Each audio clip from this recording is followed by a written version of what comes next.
බුද්ධං සරණං ගච්ඡාමි ධම්මං සරණං ගච්ඡාමි සංඝං සරණං ගච්ඡාමි ဒ ුතියංපි බුද්ධං සරණං ගච්ඡාමි ဒ ුතියංපි ධම්මං සරණං ගච්ඡාමි ဒ ුතියංපි සංඝං සරණං ගච්ඡාමි တတိယံ පි බුද්ධං සරණං ගච්ඡාමි တတိယံ පි ධම්මං සරණං ගච්ඡාමි တတိယံ පි සංඝං සරණං ගච්ඡාමි පාණාති පාතා වේරමණී සික්ඛාපදං සමාදියාමි අදින්නාදාන වේරමණී සික්ඛාපදං සමාදියාමි කාමේසු මිච්ඡාචාරා වේරමණී සික්ඛාපදං සමාදියාමි මුසාවාදා වේරමණී සික්ඛාපදං සමාදියාමි සුරාමේරය මජ්ජපමා දට්ඨානා වේරමණී සික්ඛාපදං සමාදියාමි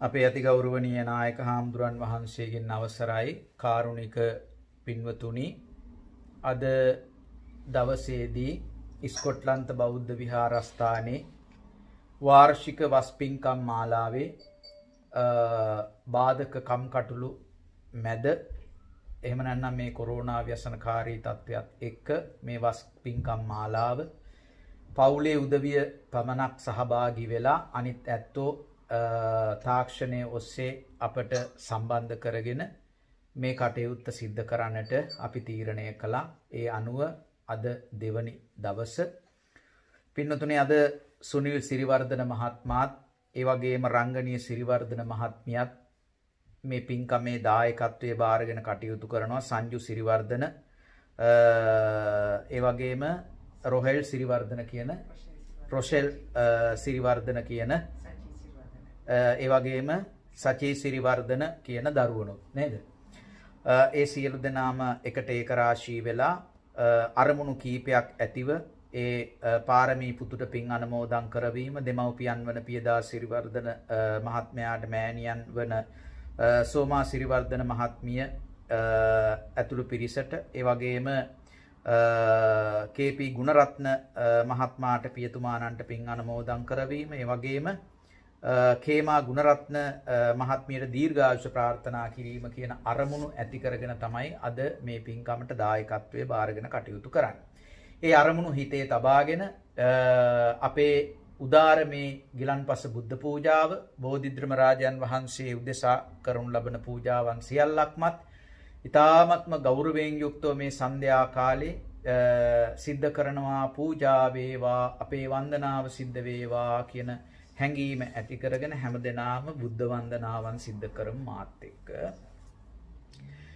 නමෝ තස්ස භගවතු අරහතෝ සම්මා සම්බුද්දස්ස නමෝ තස්ස භගවතු අරහතෝ සම්මා සම්බුද්දස්ස නමෝ තස්ස භගවතු අරහතෝ සම්මා සම්බුද්දස්ස ඉතිපිසෝ භගවාන් අරහං සම්මා සම්බුද්ධෝ විජ්ජාචරණ සම්පන්නෝ සුගතෝ ලෝකවිදු අනුත්තරෝ පුරිස ධම්මසාරති සත්තා දේව මනුස්සානං භගවාති බුද්ධං ජීවිත පරියන්තං සරණං ගච්ඡාමි ස්වාක්ඛාතෝ භගවතා ධම්මෝ සන්දිට්ඨිකෝ අකාලිකෝ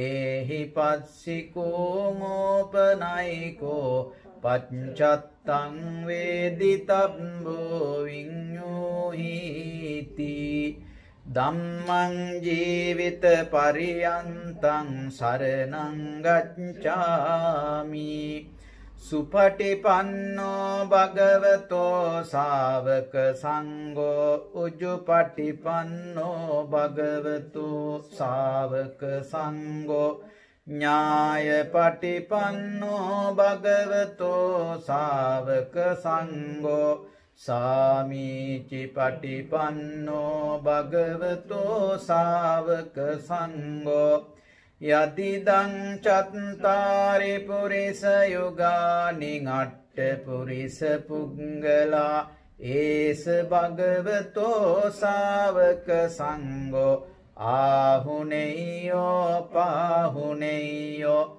දක්ඛිනේයෝ අංජලි කරණීයෝ අනුත්තරං පුඤ්ඤක් කෙත්තං ලෝකස්සාති සංඝං ජීවිත පරියන්තං සරණං ගච්ඡාමි වන්දාමි චේතියං සබ්බං සබ්බඨානේ සුපතිට්ඨිතං සාරීරික ධාතු මහා බෝධින් බුද්ධ රූපං සකලං සදා යස්ස මූලේ නිසින්නෝව සබ්බාරි විජයං අකා පත්තෝ සබ්බඤ්ඤුතං සත්තා වන්දේ තං බෝධිපාදපං ඉමේං ඒතේ මහා බෝධි ලෝකනාතේන පූජිතා අහං පිතේ නමත්සාමි බෝධි රාජා නමන්තුතේ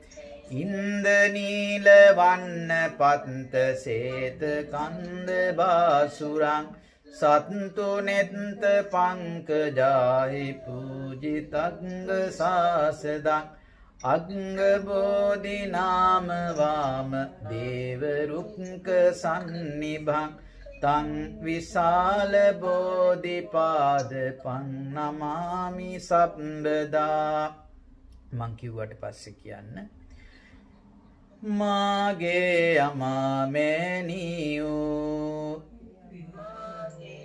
බුදුරජාණන් වහන්සේ කෙලෙසුන් කෙරෙන් දුරුසේක කෙලෙස් සතුරන් නැති කළසේක රහසින්වත් පව් නොකළසේක මොහඳුරට ලහිරු මණ්ඩලක් වූ මගේම බුදු මෑණියන්නු මගේම බුදු පියාණන්නු අසරණ සරණ වූ බුදුරජාණන් වහන්සේට මාගේ නමස්කාරය වේවා මාගේ වන්දනාව වේවා අප විසින් පිළියෙල කළා වූ මේ මල් පහන් සුවඳ දුම් දෙහෙත් බෙහෙත් ගිලන් පස උතුම් වූ බුදුරජාණන් වහන්සේට බෝධිරාජයාණන් වහන්සේට සාදර ගෞරවයෙන් පූජා කරමි පූජා වේවා පූජා වේවා මා සමගම කියන්න ගන්නසාරප්ප දිත්තේන දීපේන තමදං සිනා තිලෝක දීපං සම්බුද්ධං පූජයාමි තමෝනුදං සුගන්ධිකාය වදනං අනන්ත ගුණ ගන්ධිනා සුගන්ධිනාහං ගන්ධේන පූජයාමි තථාගතං අදිවාසේතුනෝ බන්තේ පානීයං පරිකප්පිතං අනුකම්පං උපාදාය පතිගන්නාතු මුත්තමං අදිවාසේතුනෝ බන්තේ ගිලාන පච්චයං ඉමං අනුකම්පං උපාදාය පතිගන්නාතු මුත්තමං අදිවාසේතුනෝ බන්තේ බේසජ්ජං පරිකප්පිතං අනුකම්පං උපාදාය පතිගන්නාතු මුත්තමං අදිවාසේතුනෝ බන්තේ සබ්බං සද්ධාය පූජිතං අනුකම්පං උපාදාය පතිගන්නාතු මුත්තමං වන්නගන්ධ ගුණෝපේතං ඒතං කුසුම සන්තතින් පූජයාමි මුනින්දත්ස සිරිපාද සරෝරුවේ පූජේමි බුද්ධං කුසුමේන නේන පුඤ්ඤේන මේතේන ලබාමි මොක්ඛං පුප්පං මිලායාති යතයි ධම්මේ කායෝ තතායාති විනාශ භාවං කායේන වාචා චිත්තේන පමාදේන මයා කතං අච්චයං කමමේ බන්තේ භූරි පඤ්ඤ තථාගත අච්චයං කමමේ ධම්ම සන්දිට්ඨික අකාලික අච්චයං කමමේ සංඝ සුපටිපන්න අනුත්තර ඉමිනා පුඤ්ඤ කම්මේන මාමේ බාල සමාගමෝ සතං සමාගමෝ හෝතු යාව නිබ්බාන පත්තියා එත්තාවතාච අම්මේහි සම්බතං පුඤ්ඤ සම්පදං සබ්බේ දේවාං අනුමෝදන්තු සබ්බ සම්පත්ති සිද්ධියා ආකාසට්ටාච බුම්මට්ටා දේවානාගා මහින්దికා පුඤ්ඤන්තං අනුමෝදිත්වා චිරං රක්칸තු ලෝක සහසනං චිරං රක්칸තු දේශනං චිරං රක්칸තු මං පරං ඉදම්මේ ඥාතේනං හෝතු සුඛිතා හොන්තු ඉදම්මේ ඥාතේනං හෝතු සුඛිතා හොන්තු ඥාතයෝ ඉදම්මේ ඥාතේනං හෝතු සුඛිතා හොන්තු ඥාතයෝ ඉදම්මේ පුඤ්ඤ කම්මං ආසවක්ඛයාවහං හෝතු සබ්බ දුක්ඛා පමුඤ්චතු සාදු කියන්න. නමෝ තස්ස භගවතු අරහතෝ සම්මා සම්බුද්දස්ස නමෝ තස්ස භගවතු අරහතෝ සම්මා සම්බුද්දස්ස නමෝ තස්ස භගවතු අරහතෝ සම්මා සම්බුද්දස්ස. කාරුණික පින්වතුනි, අද ස්කොට්ලන්ත බෞද්ධ විහාරස්ථානයේ මා මුලින් සඳහන් කරපු විදියට අපේ ගෞරවනීය විහාරාධිපති බ්‍රිතාන්‍යයේ ප්‍රධාන සංඝනායක කඹුරාවල සිරියවතාභිදාන නායක හාමුදුරුවන් වහන්සේගේ අනුශාසකත්වයේ සංවිධානය යටතේ මේ වස් 3 මාසය පුරා භික්ෂූන් වහන්සේලා දෙනමක් ස්කොට්ලන්ත බෞද්ධ විහාරස්ථානයේ පහුගිය පොහොය දවසේ වස් ආරාධනාවන් සිදු කරලා ඒ වස් සමාදන් වෙලා දැන් වස් වසලා වස් පූජාවන් අපි ඉඩ ප්‍රස්තාවයේ හැටියට සිද්ධ කරගෙන යන වෙලාව. ඉතින් අද මා මුලින් සිහිපත් කළ විදියට අපේ සුනිල් මහත්මයා රංගනී මහත්මිය ඇතුළු දරුවන් මේ පින්කමේ දායකත්වයේ බාරගෙන කටයුතු කරනු ලබන්නේ අරමුණු කීපයක් යටතේ. අපි අවසානයේත් මේ පුණ්‍ය ආනුමෝදනාවන් සිද්ධ කරනු ලබනවා. ඉතින් අපි කල්පනා කරා සෙනසුරාදා ඉරිදා මේ දවස් දෙක පුරාම ධර්මදේශනා මාලාවකුත් විශේෂයෙන් ජීවිතයට වැදගත් වෙන කරුණු කාරණාවන් අනුශාසනාවන් විදියට මේ කාල සීමාව තුළ සිද්ධ කරනු ලබන්නේ. ඉතින් පවුලේ උදවිය විතරක් අපි මෙතෙන්ට සම්බන්ධ කරගෙන අනිත් ඇත්තෝ තාක්ෂණය ඔස්සේ අපි සම්බන්ධ කරගෙන මේ පින්කම මේ විදියට සිද්ධ කරන්නේ. පින්තුනි අද දවසේදී මා කල්පනා කරේ අපි තෝරාගත්ත ජාතක පොත. දැන් මේ ජාතක පොතේ ජාතක කතන්දර 547ක් තියෙනවා. මේ ජාතක කතන්දර ටික කියවගත්තොත් ජීවිතේට වෙන මොකුත් අධ්‍යාපනයක් නොලැබුවත් ජීවත් වෙන්න හොඳටම ප්‍රමාණවත්.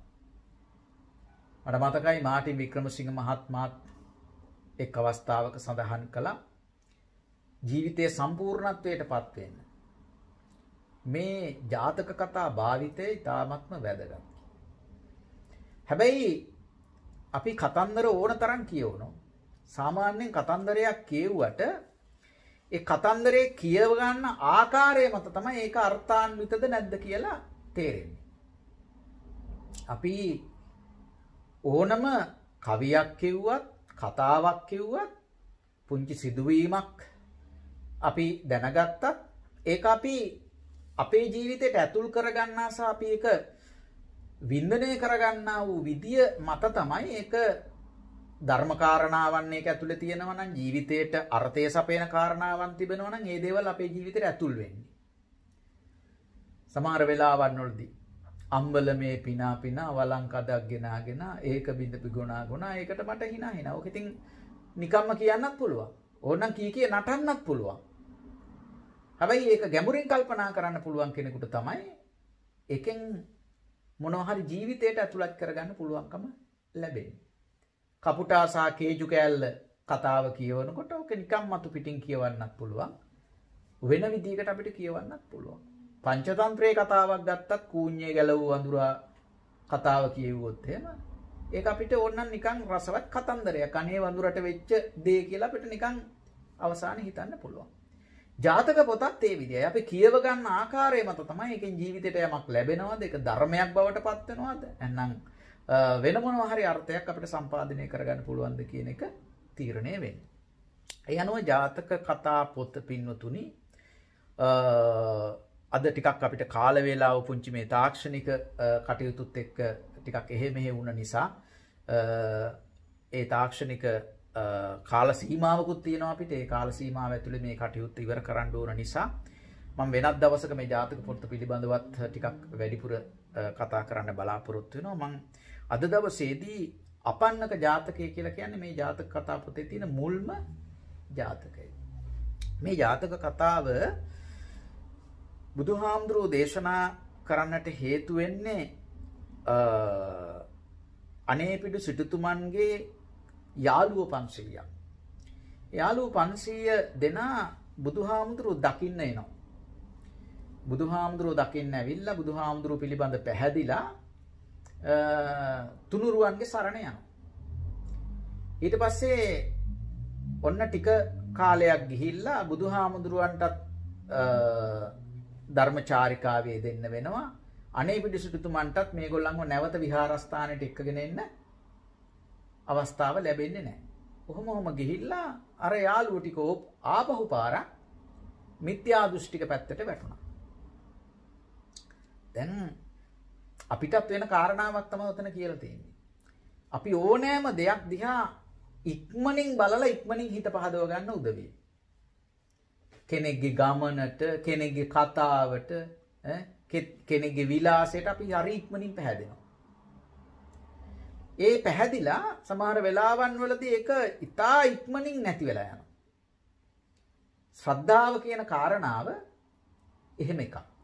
සරියුත් මහරහතන් වහන්සේට ආරාධනා කරනවා දානයකට. ඊට පස්සේ මේ ආරාධනාව වෙනස් කරන්න සිද්ධ වෙනවා සරියුත් මහරහතන් වහන්සේට. ඊට පස්සේ අර ආරාධනාව කරපු පුජ්‍යලයා කියනවා ඔබ වහන්සේ කාරණා කීපයකට අප වෙනවා නම් මං දිනේ වෙනස් කරගන්න. පාර සරියුත් මහරහතන් වහන්සේ කියනවා අනික් කාරණාවන් ඔක්කොටම මට එකග වෙන්න පුළුවන්. මම ඒ කාරණා ඔක්කොම කියන්න මෙතෙන්දී යන්නේ නැහැ මේ වෙන කතාවක් කියන නිසා. ශ්‍රද්ධාවට මට අප වෙන්න බෑ. ඒක හරි බිඳෙන සුළුයි. හරි විනාශ වෙන සුළුයි. මේ ඉන්නව මේ නෑ. ඒක නිසා ප්‍රඥාවෙන් තොර ශ්‍රද්ධාව ඊ타ත්ම වෙනස් වෙන සුළුයි. හාමුදුරුවන්ගේ ස්වરૂපය තුල ඒ වෙනස් වෙන්න පුළුවන්. දැන් බුදුහාමුදුරුවන්ගේ ස්වરૂපය දැකලා උන්වහන්සේගේ ධර්මය අහලා අර පුජ්‍යලෝ වෙනස් වුණා. දැන් මේ සිද්ධියෙන් පස්සේ අනේපිඩු සිටුතුමාණන්ට කනගාටුවක් ඇති වෙනවා. ආපහු පාරක් මේ පුජ්‍යලෝ බුදුහාමුදුරු මුණ ගැහෙන්න එක්කගෙන ඇවිල්ලා මේ සිද්ධිය කියනවා. ඔබ වහන්සේ නැති කාලේ මම මෙන්න මේ විදියට වෙනස් වුණා කියලා. ඒ වෙලාවේදී බුදුරජාණන් වහන්සේ ඔවුන්ට අනුශාසනාවක් සිද්ධ කරනවා. මෙන්න මේ අනුශාසනාව ඒ කියන්නේ නියම ගුරුවරයෙක් උපදේශකයේ ජීවිතයට නොමැති වුණොත් එහෙම නැත්නම් මඟ පෙන්වන්නෙක් නොමැති වුණොත් සමහර වෙලාවට ජීවිතේ අනතුරේ වැටෙනවා. මෝඩ විදියට තීන්දුව తీරන ගත්තොත් අනතුරේ වැටෙනවා. ඒක නිසා සමහර වෙලාවන් වලදී පින්නතුණි අපේ ජීවිතවලට තව කෙනෙකුගේ මඟ පෙන්වීම අවශ්‍ය කරනවා. අපි නිතරම ජීවිතේ තනි තීරණ ගන්න ලබනවා. මේක හොඳයි මේක මේ විදියයි අපට තේරෙන විදිහින් අපි ඒක කරනවා. අපට මතු පිටින් පේන සියල්ලම ඇත්ත වගේම අපිට පේනවා. නමුත් සමහරක් වෙලාවට අපිට නොපෙනෙන පැති තියෙන්න පුළුවන්. නොපෙනෙන දේවල් තියෙන්න පුළුවන්. ඉතින් මේ පුජ්‍යලයෝ මේ මත්තෙත් නෙමෙයි, එහෙම නැත්නම් මෙතෙන්දි විතරක් නෙමෙයි, වැරදි මග ගිහිල්ලා කලිනුත් අමාරුවේ වැටිච්ච උදවිය කියලා ඔන්න බුදුහාමුදුරු මේ අතීත කතන්දරය දේශනා කරනවා.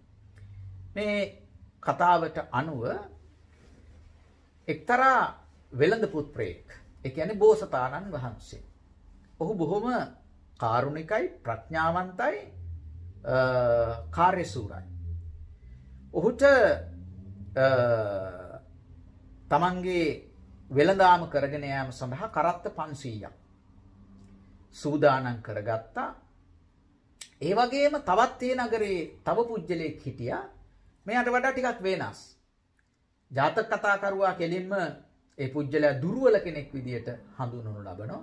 අපි මොහොතකට හිතුවොත් තවත් වෙලෙන්දෙක් හිටියා. හැබැයි බෝසතාණන් වහන්සේට වඩා වෙනස් විදියට හිතන කෙනෙක්. ඔහු හිතපු විදිය දුර්වලයිද කියලා නැත්නම් හොඳයිද කියලා දැනෙන්නේ මේ කතාව අවසන් වෙනකොට. එතකොට බෝසතාණන් වහන්සේට අමතරව මේ පුජ්‍යලයාත් මේ වෙළඳාමේ යෙදෙනවා. එකට තමයි බෝසතාණන් වහන්සේත් එක්ක මේ ගමන යන්නේ. එතකොට මේ කරත්ත 500ක බඩු පටවා ගත්තට පස්සේ අරයත් කරත්ත 500ක බඩු පටවා ගත්තා. ඊට පස්සේ දැන් කල්පනා කරනවා බෝසතාණන් වහන්සේ මේ එකම මාර්ගයක අපි දෙගොල්ලම ගියොත් කරත්ත 1000ක්. ඒක නිසා දෙගොල්ලන්ටම මේක අර්ථයක් වෙන්නේ නැහැ. ඒ නිසා එක්කෙනෙක් ඉස්සෙල්ලා යන එක හොඳයි. දැන් බෝසතාණන් වහන්සේ අර වෙලෙන්දා ආමන්ත්‍රණය කරලා අහනවා මේ ගමන ඔයා යනවද ඉස්සෙල්ලා මං යන්න. දැන් ඔන්න අර පුජ්‍යලයා මම කියවනේ ඒ පුජ්‍යලයා හිතන විදිය දැන් එයා කල්පනා කරනවා යෝජනා කරපු එක්කෙනාට නෙමෙයි ඉස්සෙල්ලා යන්න දෙන්න ඕන මම යන්න ඕන.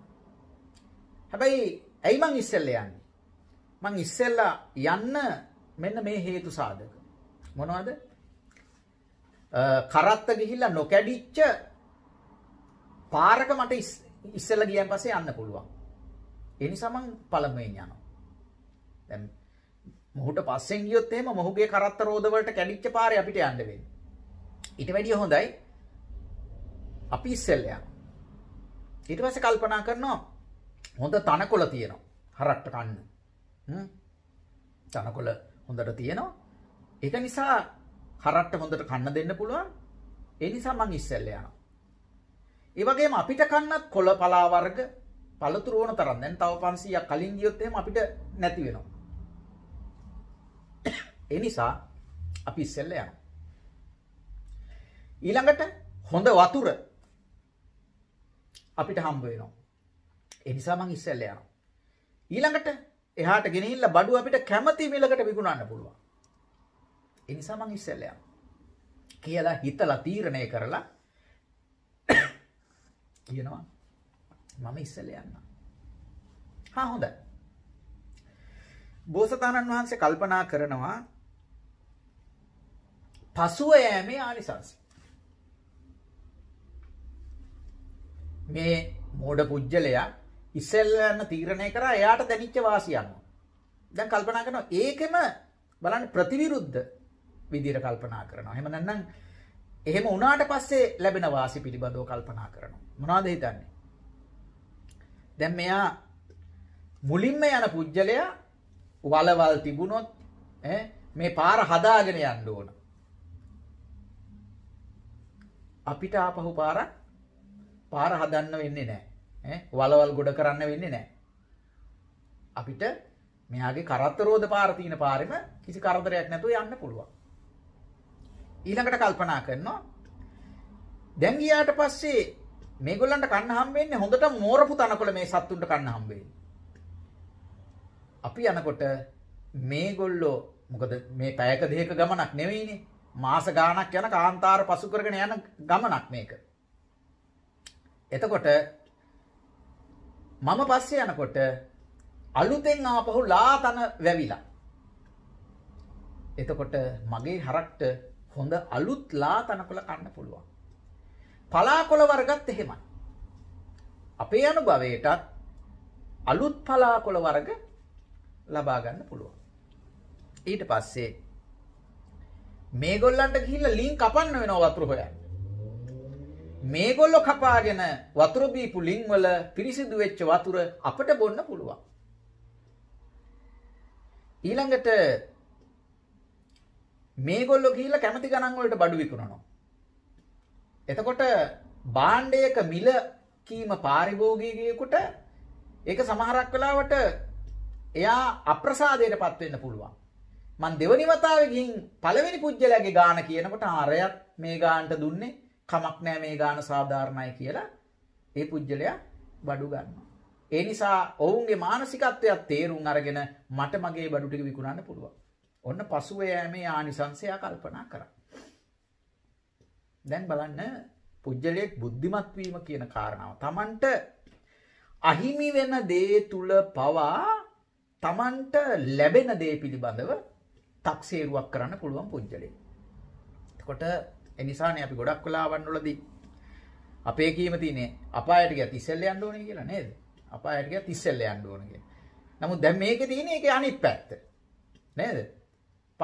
පසුව ගියන් පස්සේ වෙන්නේ මොකද්ද කියන්නේ? ඒක අවස්ථාවේ හැටියට ඉස්සෙල්ලා යන්න ඕන තැන් තියෙනවා. පසුව යන්න ඕන තැන් තියෙනවා. හැබැයි අර පුජ්‍යලයාට මේක තෝරගන්න බැරි වුණා. මේ ගමන පස්සේ යනවා කියලා තීරණය කරා නම් ඔහුට අර වාසි ටික ලැබෙනවා. ඒක ඔහුට තේරුන්නේ නැහැ. ඔහුට තේරුනේ වෙන දෙයක්. ඔහුට තේරිච්ච විදිහට ඔහු ගමන යන්න තීරණය කළා. ඊළඟට පින්නතුනේ ඔන්න මේ වෙලෙන්දා තමන්ගේ කණ්ඩායමත් එක්ක බෝසතාණන් වහන්සේට කියලා එහෙනම් අපි ඉස්සෙල්ලා යන්නම් කියලා ඔන්න ඉස්සෙල්ලා ගියා. දැන් පින්නතුනි ඉස්සෙල්ලා මේගොල්ලෝ ගිහිල්ලා එනවා කාන්තාර බිමකට. ඒ කාන්තාර බිමේ කාන්තාර වර්ග බුද්ධ කාලේ නම් කරපු විදිහට කාන්තාර වර්ග 5ක් තියෙනවා. අමනුෂ්‍යයෝ ඉන්න කාන්තාර. වතුර නැති කාන්තාර. මේ විදිහට දැන් මේගොල්ලන්ට හම්බ වෙනවා ඒ වගේ කාන්තාර. ඉස්සෙල්ලාම නිරුද්ධක කාන්තාර. වතුර පොදක්වත් නැති කාන්තාර. දැන් කාන්තාරයක් වෙන පස්සේ මේ කිලෝමීටරයකින් දෙකකින් ඉවර වෙන එකක් නෙවෙයිනේ. එතකොට අර කරත්තවල නිතරම වෙළඳාම ගෙනියන බඩු විතරක් නෙමෙයි. එතන සතුන්ට අවශ්‍ය කාන්තාරයේදී ආහාර තියෙනවා, මිනිස්සුන්ට අවශ්‍ය කරන කෑම බීම සියල්ලම තියෙනවා. එහෙම තමයි සාමාන්‍යයෙන් මේ ගමන සංවිධානය වෙන්නේ. දැන් ඔහොම යනකොට මේකේ ඉන්න අමනුෂ්‍යෝ කණ්ඩායම මේ කාන්තාරේ පහු කරගෙන යනකොට මේ කාන්තාරේ මැදින් යනකොට කල්පනා කරනවා ඔන්න අපිට බොහොම කාලෙකින් කෑමක් එනවා. මේ බඩු මුට්ටු නෙමෙයි. මේ මිනිස්සු සහ සත්තු ටික. හැබැයි දැන් ඉන්නේ යක්කු වගේ නෙමෙයි. ඒ යක්කු ටිකක් සාධාරණයි. දැන් ඉන්නේ යක්කු බලහත්කාරයින්නේ කන්නේ. කඩා වඩාගෙනනේ. උපක්‍රමයකින් එදා හිටපු යක්කුන්ගේ ගුණාංග අද තියෙන යක්කුන්ටත් තියෙනවා. සමහර ගුණාංග ඇත්තේ නැහැ. උපක්‍රමශීලී යක්කු ටිකක් තමයි මේ යක්කු ටික. මොකක්ද යොදන උපක්‍රමය? දැන් මේගොල්ලෝ ඉස්සරහට එනකොට මේගොල්ලෝ කතා බහ කරගත්තා. නෙළුම් මල් මාලාවල් හදාගෙන නෙළුම් අල කමින් වතුර බේරෙන ඇඳුම් සහිතව දැන් උන් අර මෝඩ වෙළඳ නායකයා ඉස්සරහට නැත්නම් අර දැන් අපිට දැන් තේරෙනවා ඔහු ගත්ත තීන්දුව වැරදි කියලා. ඒක නිසා අපිට වචනේ පාවිච්චි කරාට කමක් නැහැ දැන්. එතකොට මෙයා ඉස්සරහට මෙයා ඇතුළු පිරිස ඉස්සරහට එනවා. ඇවිල්ලා මේගොල්ලොත් එක්ක කතා බහ කරනවා. දැන් අර කරත්ත දෙකෙන් පංගුවකම වගේ තියෙන්නේ මිනිස්සුන්ට අවශ්‍ය කරන කෑම බීම.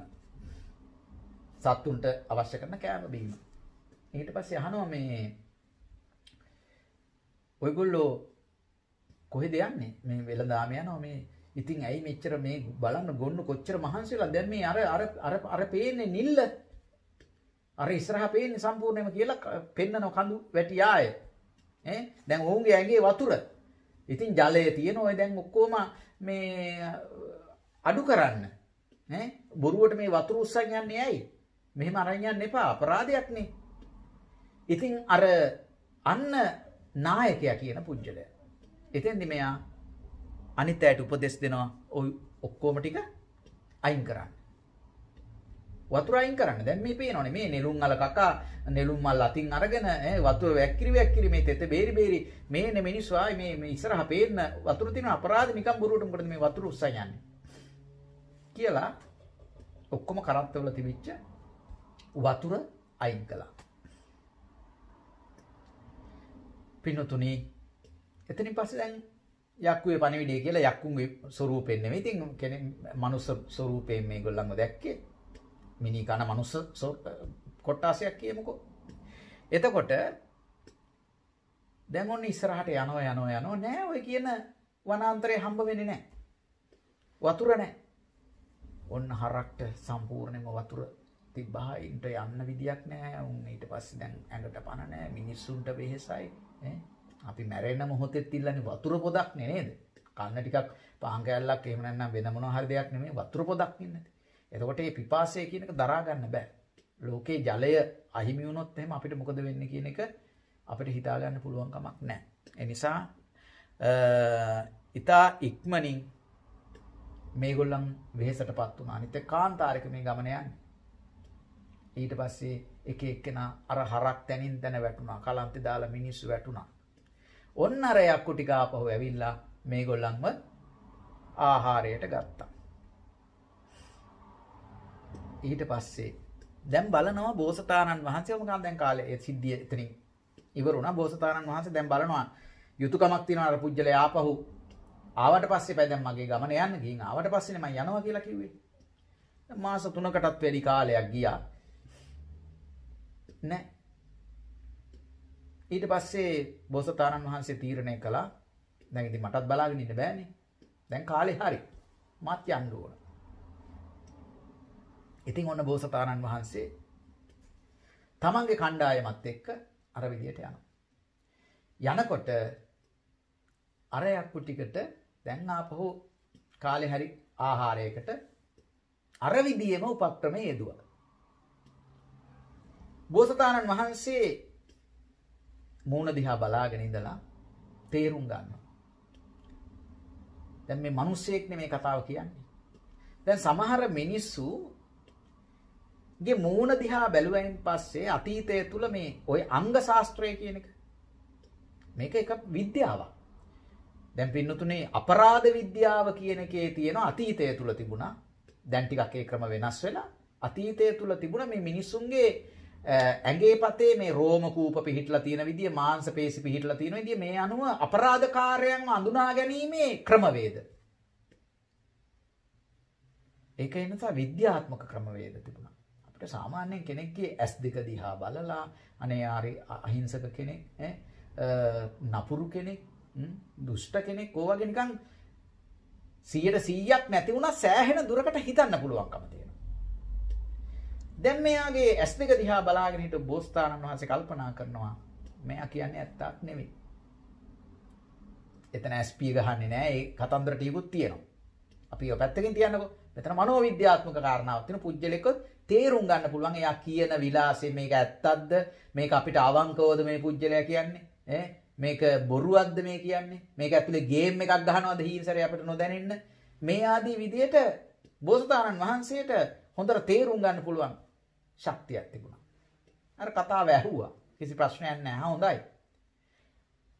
තමන්ගේ පිටිපස්සෙන් හිටපු අනුගාමිකයන්ට උපදෙස් දුන්නා කිසිම හේතුවක් නිසා වතුර බිඳක්වත් අහක දාන්න එපා. වතුර බිඳක්වත් අහක දාන්න එපා. වතුර හම්බ වෙනකන් අපි යමු.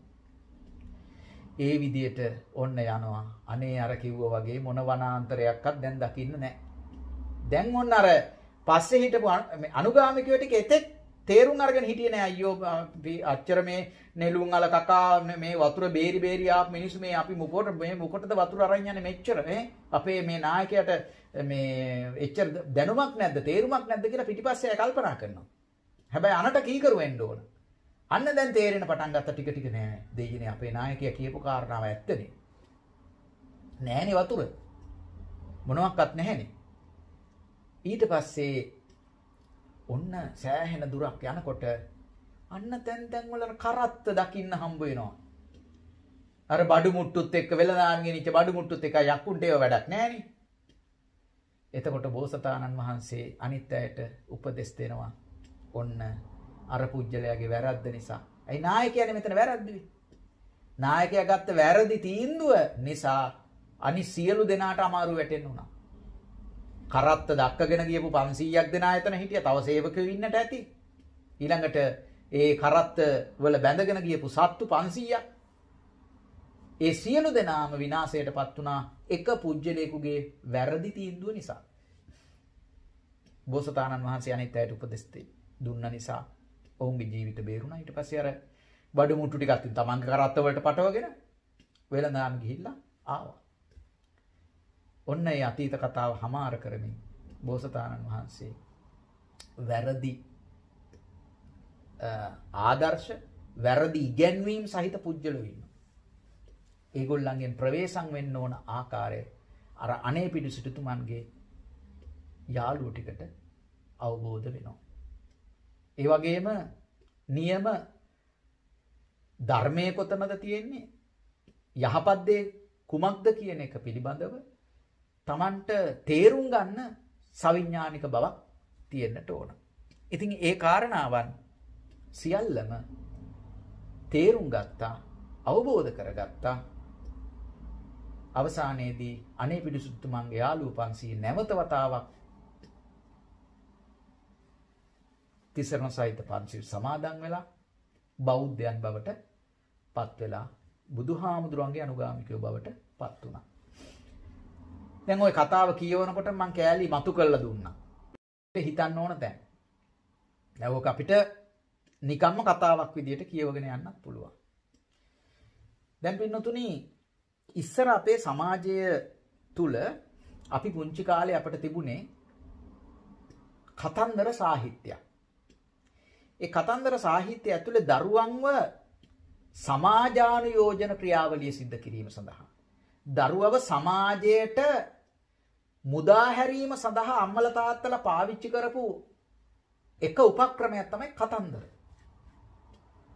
ජපානයේ ඒක තාම කරන අධ්‍යාපනය තුල. ජපානයේ එක වසරේ ඉඳන් 3 වසර දක්වා මට මතක හැටියට ඒ දරුවන්ට ඒ රටේ සංස්කෘතිය අඳුරගන්න අවශ්‍ය කරන කතන්දර ඒ දේවල් තමයි උගන්වනු ලබන්නේ. අපි මේ කාර්යය කළා. අපේ දරුවන්ට කතන්දර හරහා ජීවිතය ඉගෙනුවා. දැන් මේ විෂයබද්ධ දැනුම තුල ජීවිතය උගන්වන්නේ නැහැ. විෂයබද්ධ අධ්‍යාපනය ඇතුලේ එංගලන්ත ඉගෙන ගත්තත්, රුසියාව ඉගෙන ගත්තත්, ඉතාලිය ඉගෙන ගත්තත්, ලංකාව ඉගෙන ගත්තත්, ඉන්දියාව ඉගෙන ගත්තත් විෂයබද්ධ දැනුම තමයි වැඩිපුරම ලැබෙන්නේ. සමහර අයට අර කිව්වාගේ ජපානයේ වගේ තේරුම් ගත්ත උදවිය ළමයාට ළමා කාලේ අවශ්‍ය කරන ජීවිත දැනුම ලබා දෙනවා. එතකොට අර මං කියවනේ ජාතක පොත කියවුවොත් සමහරක් වෙලාවට ජීවිතේ පරිපූර්ණත්වයටපත් වෙනවා කියලා. පුජ්‍යලේකට උගත්කම තිබිච්ච පමණින්ම ජීවත් වෙන්න බෑ. ජීවත් වෙන්න පුළුවන් කමක් නැහැ. යාට උගත්කම තිබිච්ච පමණින් එයා අනිවාර්යයෙන්ම ජීවිතය ගැන අවබෝධයක් නැත්තම්. ජීවත් වෙන පිළිවෙල, රටාව, සමාජයෙන් ගන්න තියෙන දේවල් හැම එකකින්ම කුස්සියට ගියන් පස්සේ ඉගෙන ගන්න ටිකක් තියෙනවා. ගේ අතු ගන්නකොට ඉගෙන ගන්න ටිකක් තියෙනවා. මිදුල අතු ගන්නකොට ඉගෙන ගන්න ටිකක් තියෙනවා. ගහකොළ දිහා බලාගෙන ඉගෙන ගන්න ටිකක් තියෙනවා. මේ ආදී බොහෝ දේවල් ජීවිතේට තියෙනවා ඉගෙන ගන්න. එතකොට මෙන්න මේ නායකත්වය ගෙදරක හම්බ වෙන්නේ කාටද? ගෘහයක නායකත්වයේ තියෙන්නේ අම්මටයි තාත්තටයි. මේ ගෘහයේ නායකත්වයේ දරන පුජ්‍යලයෝ වැරදි තීන්දුව తీරන ගත්තොත් දරුවෝ වෙනුවෙන් දරුවන්ගේ ජීවිත අන්න අර යක්කුන්ට බිලි වෙච්ච මිනිස්සු ටිකට වෙච්ච දෙයම වෙන්න පුළුවන්කම තියෙනවා. ඒක නිසා අපි හරි ආසයි තරංගකාරී අධ්‍යාපනය ඇතුලේ අපිට තරංගයක් තියෙනවා. අපි ඒකට බලහත්කාරයෙන් වගේ ඇදලා දාලා තියෙනවා. ලංකාව ඇතුලේ ඒක මහ පුදුම. දැන් අපිට මේ රටවල් වල පෞද්ගලික අධ්‍යාපන ආයතන එහෙම දකින්නේ නැහැනේ. කොහෙවත් දැකලා තියෙනවද? පෝස්ටරයක් ගහලා තියෙනවා A level වලට O level වලට ලංකාවේ ඒක සම්පූර්ණයෙන්ම ව්‍යාපාරයක් විදියට යන්නේ. ව්‍යාපාරයක් විදියට. ඒකේ හොඳ පැතිත් තියෙනවා, නරක පැතිත් තියෙනවා. ඉස්කෝලෙන් ඒ කාර්ය හරියාකාරව නොකරන නිසා දරුවා පෞද්ගලික අධ්‍යාපනයට යනවා. හැබැයි ලංකාවේ සාමාන්‍යයෙන් ওই හොර වෛද්‍යවරු එහෙම ඉන්නවද කියලා හොයාගන්න ක්‍රම තියෙනවනේ. මම නම් තාම දන්නේ නැහැ මේ පෞද්ගලික අධ්‍යාපනය තුල සුදුස්සොද උගන්වන්නේ කියලා. සමහර වෙලාවට. සුදුස්සොත් ඉන්න සුදුස්සෝ අතර නොසුදුස්සොත් ඉන්නවා. අර සාමාන්‍යයෙන් ලංකාවේ රූපවාහිනී නාලිකාවල, ගුවන් විදුලි නාලිකාවල නිවේදිකාවන්, පෞද්ගලික නාලිකාවල් වල නිවේදිකාවන් වීමට පළවෙනි සුදුසුකම තමයි මුඛරිකම. හොඳට භාෂාව වචන හසුරවන්න පුළුවන් නම් ඒක තමයි දැනුම. එතකොට ඒකෙන් කරන්න පුළුවන් ටිකක් තියෙනවා. හැබැයි දැනුම නැතුව කරන්න බෑ. අධ්‍යාපනයේ දීමත් එහෙමයි. එතකොට අධ්‍යාපනය තුලින් දරුවෙක්ව අපි හදන්න දෙමව්පියෝ ගුරුවරයාට සම්පූර්ණයෙන්ම බාර දීලා Taman නිහඬව පැත්තකට වෙලා ඉන්න එක තමයි දැන් කරන්නේ. හැබැයි එතන ගුරුවරයාත් ඒ જાතිය කෙනෙක් වුණොත්, මේ ළමයාගේ මොලේ විතරක් හදන කෙනෙක් වුණොත්, ඔබට මොලේ විතරක් හදපු මැෂින් එකක් ඔබ අතට ආපහු පාරක් හම්බ වෙනවා. ඒ නිසා සාර ධර්ම, ගුණ ධර්ම, යහපත්කම් අපේ අධ්‍යාපන ක්‍රම වේද තුල දැන් ගොඩාක් වෙලාවට අඩුයි. ඒක නිසා ඒ තරංගය ඇතුලේ දෙමව්පියන්ගේ කාර්යභාරය දැන් දෙමව්පියන්ගෙන් ඈත් වෙලා ගිහින් තියෙනවා. දරුවෝ වෙනුවෙන් දැන් ඔවුන්ට හිතන්න, කතා කරන්න. දැන් අපිට මතකයි අපි පුංචි කාලේ අපේ ගෙදර රූපවාහිනිය සහ රේඩියෝ එක දෙකම අපේ ආච්චි අම්මා සහ සීයා. සීයා වීර කතා කියනවා, ආච්චි අම්මා අපිට බොහොම කාරුණිකත්වයේ හදවතට එන කතන්දර කියලා දෙනවා. ඒ අනුව අපිට ඒකෙන් ජීවිතේ ඉගෙන ගත්තා. ඉතින් මේ ජාතක කතන්දර ඇතුළු අපේ පැරණි සාහිත්‍ය තුල තිබිච්ච කතන්දර රාශියක් අපේ ළමයින්ට අද දකින්න අහන්න ලැබෙන්නේ නැහැ. ඒක නිසා අපේ දරුවන්ට අද මේ ඉගෙනගත්ත කතන්දරය කියා දෙන්න ඕන. දැන් මං නොදකපු පැති ඔබට පේන්න පුළුවන්. සමහර වෙලාවට මේක තව දෙයක් මේකෙන් පණිවිඩයක් තියෙනව නේද? දැන් දරුවන්ගේ ඉන්ද්‍රිය පද්ධතිය ටිකක් වෙනස් තැනක තියෙන්නේ. ඒක නිසා ඊට වඩා මේ දෘශ්‍ය උපකරණත් එක්ක කාලය ගෙවන දරුවන්ට අපේ කතන්දරයක් අහන්න කොහොමත් වාඩි වෙන්න කැමති නැහැ.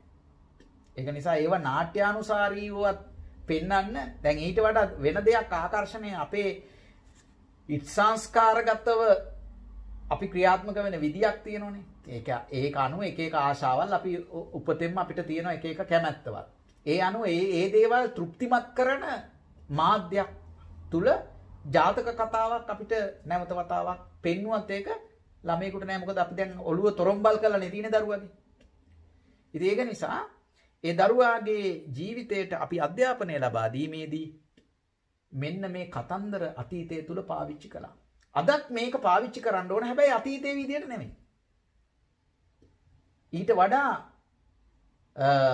නිර්මාණාත්මක විදියට දෘශ්‍යමාන උපක්‍රම පාවිච්චි කරලා දරුවන්ට මේ කතන්දර ලං කළොත් සමහර වෙලාවට ටිකක් අපිට බේර ගන්න පුළුවන් වෙයි. නැත්නම් මේ තත්වයක් එක්ක තව පරම්පරා දෙකක් තුනක් යනකොට මිනිස්සු අමූතුම ජාතිය සත්ව කොට්ටාසයක් බවට පත් වේවි. නේද? දැන් ඔබලාට මේ රටවල් වල ජීවත් වෙනකොට මිනිස්සුන්ගේ සහසම්බන්ධතාවල ස්වરૂපය හොඳටම පැහැදිලිනේ නේද?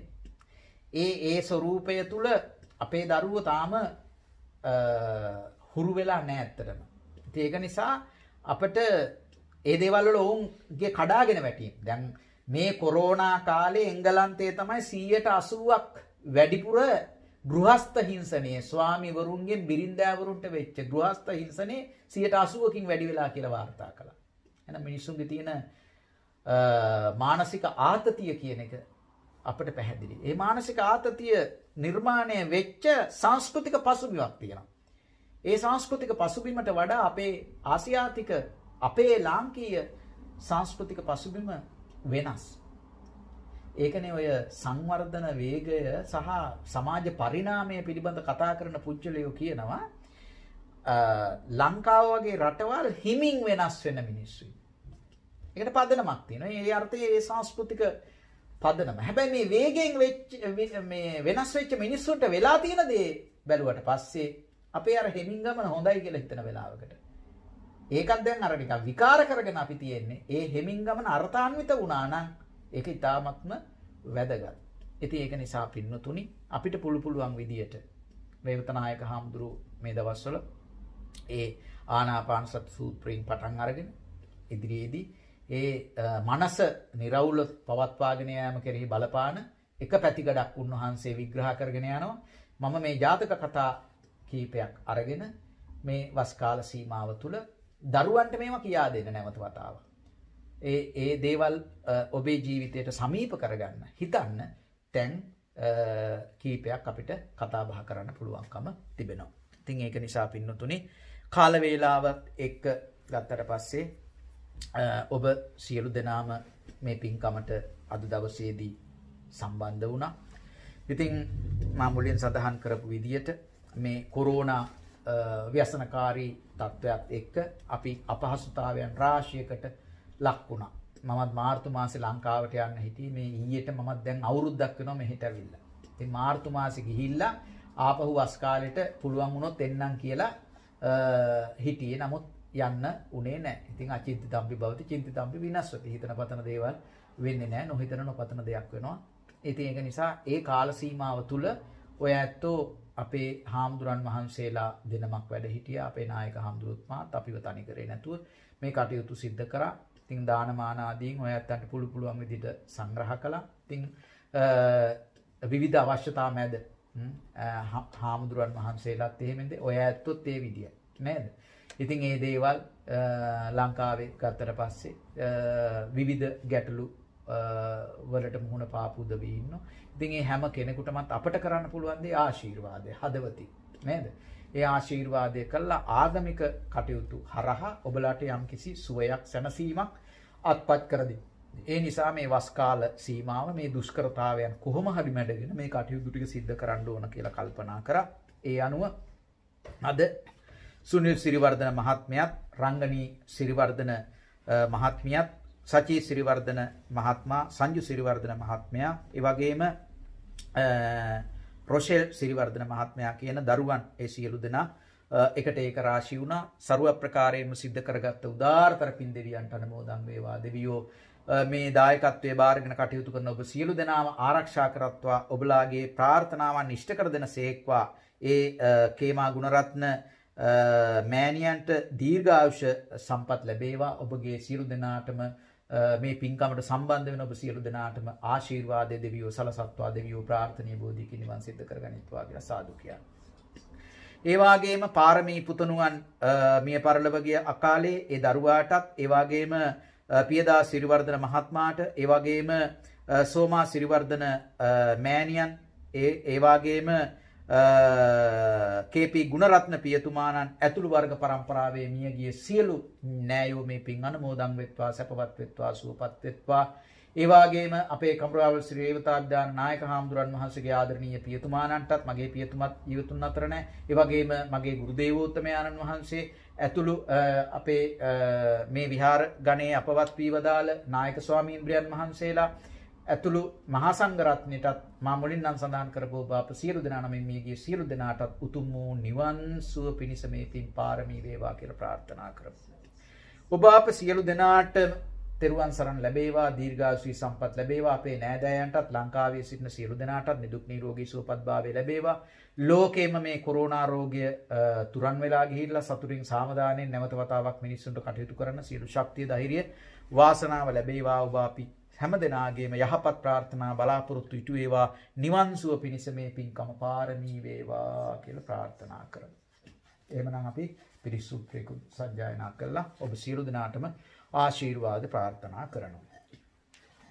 තස් භගවතු අරහතෝ සම්මා සම්බුද්දස්ස නමෝ තස් භගවතු අරහතෝ සම්මා සම්බුද්දස්ස නමෝ තස් භගවතු අරහතෝ සම්මා සම්බුද්දස්ස ඉතිපිසෝ භගවාරහං සම්මා සම්බුද්ධෝ විජ්ජාචරණ සම්පන්නෝ ලෝකවිදු අනුත්තරෝ පුරිස ධම්ම සාරති තත්තා දේව මනුස්සාන බුද්ධෝ භගවාති ස්වාක්ඛාතෝ ධම්මෝ සම්දිට්ඨිකෝ අකාලිකෝ ඒහි පස්සිකෝ පනයිකෝ පච්චත්තං වේදිතබ්බෝ විඤ්ඤෝහිති භගවතෝ ශාවක සංඝෝ උජුපටිපන්නෝ භගවතෝ ශාවක සංඝෝ ඥායපටිපන්නෝ භගවතෝ ශාවක සංඝෝ සාමීචි පටිපන්නෝ භගවතෝ ශාවක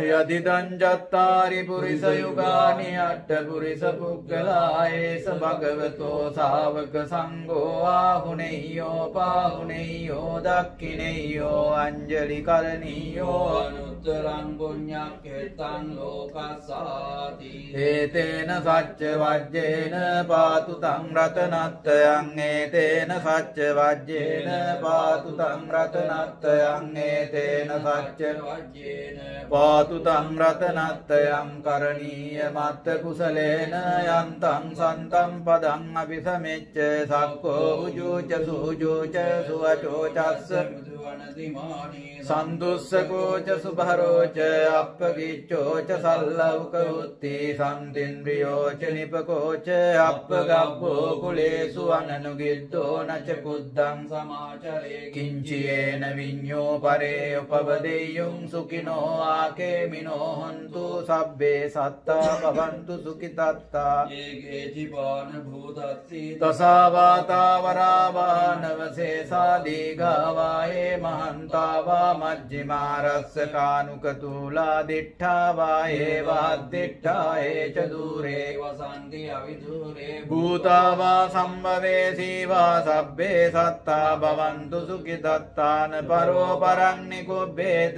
නාති නාති මඤ්ඤේත කත්තචිනං කංචී ව්‍යාරෝසනා නාඤ්ඤ මඤ්ඤස්ස දුක්ඛ මිච්ඡේය මාතා යතානියම් පුත්තං ආයුසා ඒක පුත්ත මනුරක්කේ එවම්පි සබ්බ භූතේසු මාන සම්භාවයේ අපරිමාණං මෙත්තං ච සබ්බ ලෝකස්මින් මාන සම්භාවයේ අපරිමාණං උද්ධං අදෝච තිරියං ච අසම්බාධං අවේරං අසපත්තං දිට්ඨං චරං නිසින්නෝ වා සයානෝ වායාව තස්ස විගතමින්දු වේතං සතින් අදිට්ඨේය බ්‍රහ්මමේතං විහාරං ඉදමාහෝ දිට්ඨෙං ච අනුපගම්ම සීලවා දස්සනේන සම්පන්නෝ කාමේසු විනය්‍යගේ දන්නයි ජාතු ගබ්බසෙයං පුනරේති තේන සච්ච වජ්ජේන දේවාරක්ඛන්තු සබ්බදායේතේන සච්ච වජ්ජේන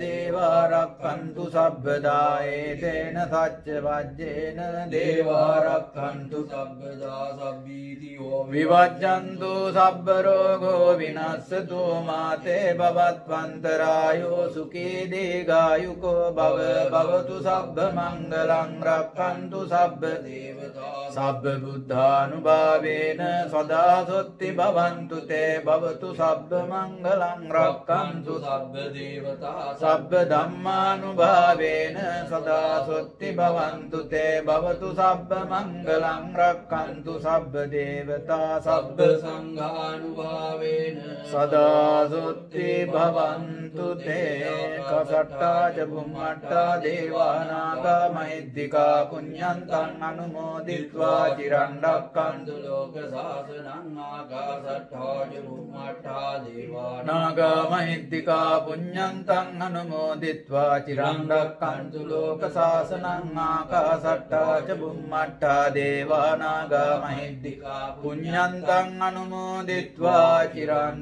රක්ඛන්තු ත්වං සදා විවාදන සීලිස්ස නිච්ඡං උද්ධාපචායිනෝ චත්තාරෝ ධම්මා වඩ්ඩන්ති ආයුවන්නෝ සුඛං බලං ආයුරාෝග්‍ය සම්පatti සග්ග සම්පatti මේවච අතෝ නිබ්බාන සම්පatti විනාතේ සමිජ්ජතු තෙරුවන් සරණ ලැබේවා සියලු දෙනාට